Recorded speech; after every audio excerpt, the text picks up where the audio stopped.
Yeah, Lee, it's still a little chilly out here, first of all. That's why I have my hat on. But take a look at that tree back there. This is not one of those trees that uprooted. It actually snapped in half. And that is a pretty massive tree with a pretty thick trunk there. In fact, when it snapped, it was so loud that the neighbors on the other side of this house heard it. My kitchen's in the front, and all of a sudden I heard a crack, and I looked, and here comes this tree. The noise, I thought, oh my God. It was Angela's neighbor's house. I rang his bell because I didn't know if I knew he was in the house. And I was like, oh my God, and I'm ringing the bell. I was sitting there having coffee, and I heard, bang, bang, and I thought maybe it was a truck from the grocery store unloading, the stuff, and next thing I know, she's on my front steps. This tree was in the lot right next door where there are several other mature trees that look iffy as far as condition and stability are concerned. Yeah.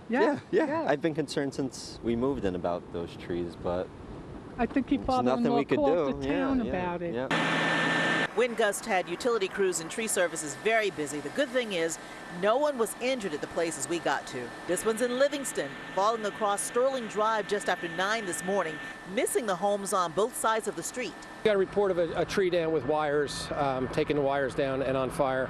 When we arrived on scene, the tree was across the roadway, took down a lot of utility wires, cable, phone, and the electric. And this one on the JFK Parkway near the Short Hills Mall.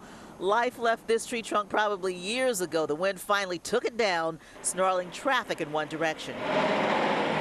The wind whips up, these massive trees start swaying, panicking some homeowners for good reason. Bathrooms destroyed, kitchen, foundation, probably messed up. Bad, huh? The wind was that bad, Yeah, it was bad. Dead but trees. Those dead trees need to come down. Dead That's trees. what I told them. Yeah, you see the crane overhead there taking down some of those branches that came down on the other side of the house right now. In fact, when the tree service arrived here, I asked them how busy they were today. They told me this was their third job of the day. Michael and his wife just moved into this house 6 months ago already. They've got major renovations ahead of them.